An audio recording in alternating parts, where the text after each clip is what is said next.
Coming up in this episode of Real American Heroes, award-winning investigative journalist Sharyl Attkisson on where to find the truth about COVID-19.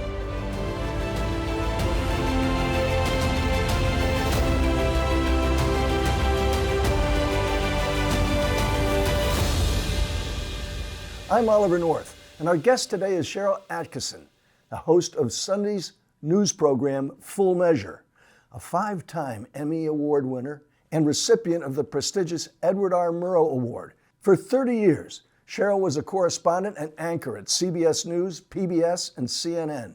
Sharyl, give us a sense for your show, Full Measure. I understand it's broadcast in over 79 markets throughout the U.S. Yes, what I try to do is off-narrative news, like I used to do at CBS and CNN without the spin, on topics and views that are underreported, which is so much today because I argue the news landscape is so managed. We no longer hear a variety of news, just general news. We hear only about certain political things. And we no longer hear a variety of opinions and facts that we used to have. So that's what I try to do. It's basic reporting and investigative reporting that I just don't think we see enough of, but people really find valuable in their daily lives. Obviously, our daily lives are completely consumed by the coronavirus. Give me a sense for what you think about the major news outlets and the reporting on the COVID virus. Well, the first thing that struck me when this began was there wasn't the normal sort of curiosity and oversight, I think, that we in the press should have been doing. For example, at the White House press briefings, where I don't attend, I don't have a pass, I don't do the daily news coverage, but I would have asked off the top before they were showing us any modeling, where did the modeling come from? Isn't there a range rather than just a worst case scenario of 2 to 5 million deaths, for example? And doesn't the CDC, with the billions that we've spent preparing for pandemics, don't they have their own experts that can do modeling? Shouldn't they have their own experts to also provide, modeling and facts so we're not relying on this, these models we don't know much about? And without getting the models or seeing them ourselves, we didn't have the chance to look at them or have independent people look at them and see what I think has been widely recognized after the fact, that they were just, very wrong. And the media didn't put into context, I wrote on this in March, the fatality rates were incorrect that were being put out by public health figures because they used the wrong denominator. They didn't count all the asymptomatic people, but nobody seemed to bring that up or recognize that. Certain things are questioned to the nth degree, and then other things are never questioned, and you're just not getting a broad sense of what's really going on.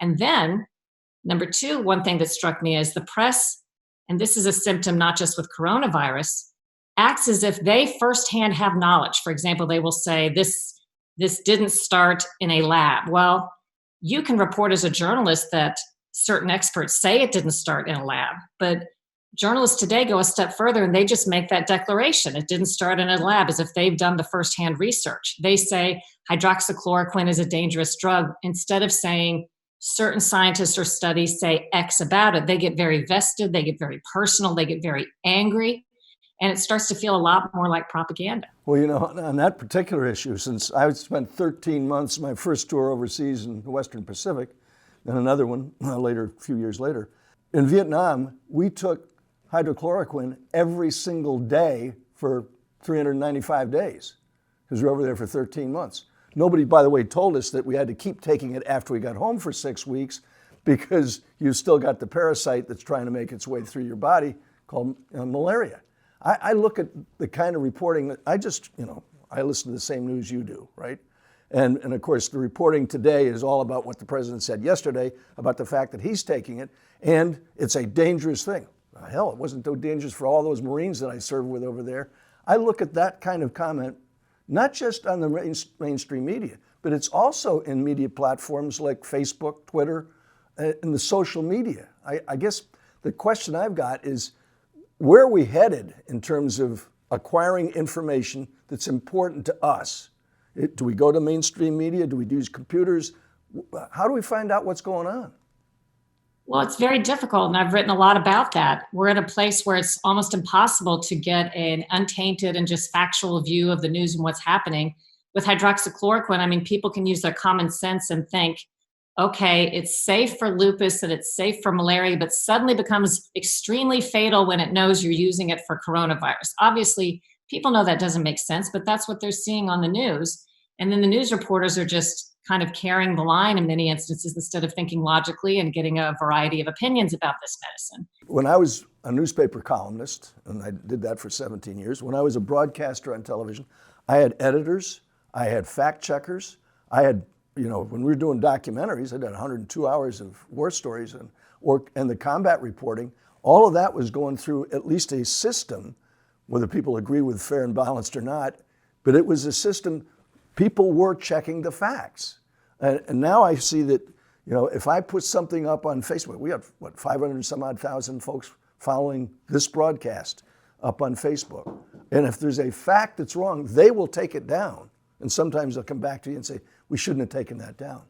Who are these people that are fact checkers? Well, this is a very dangerous time, and this started around 2016. Media Matters, the propaganda group that works for certain pharmaceutical and political interests, takes credit for introducing this notion of, I call fake fact checking in Facebook and social media, which is really an effort to just silence certain voices that are contrary to their funders and their interests.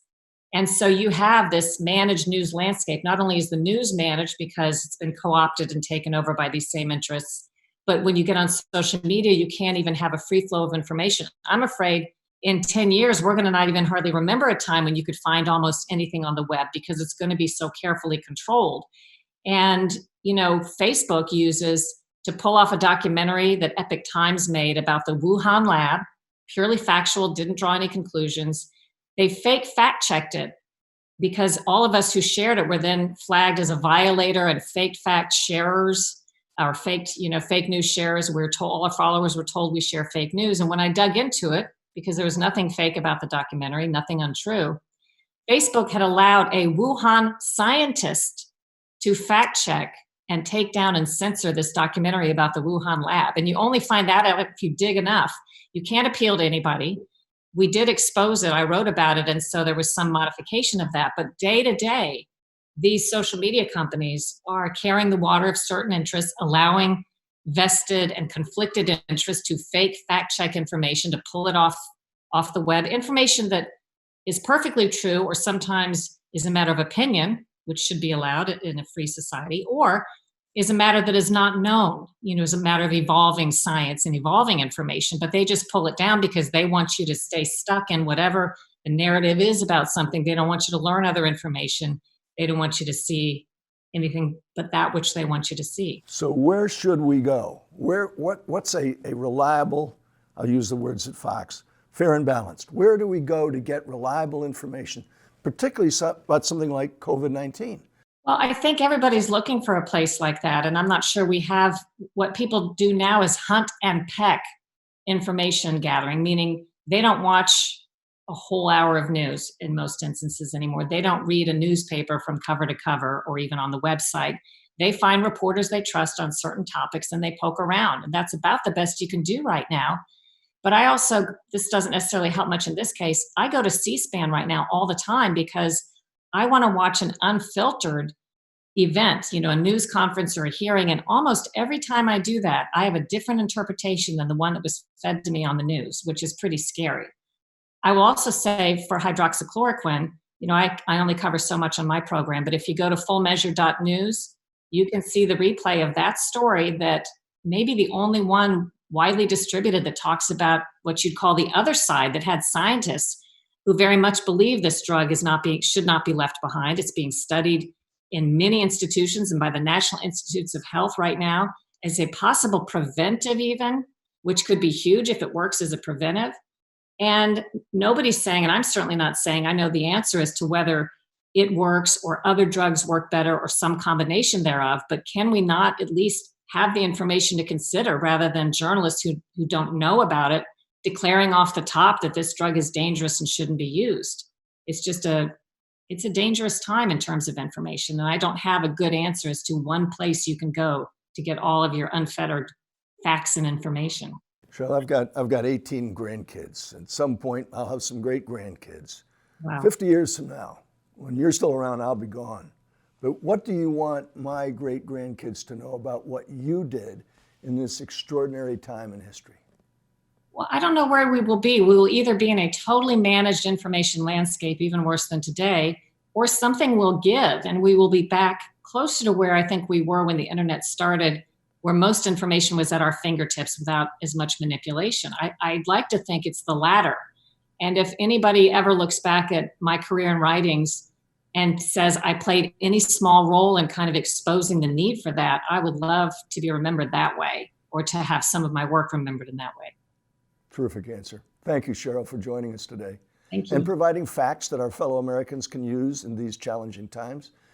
Until then, we're going to continue documenting the history of this never-before crisis with these special coronavirus episodes. If this Real American Heroes special broadcast has been informative, helpful, or encouraging, take time now to subscribe and let me know how these unprecedented events have affected you and yours. By doing so, you too may become part of this critical historical record of how America persevered and once again prospered. Until next time, remember, Semper Fidelis is more than a slogan for U.S. Marines.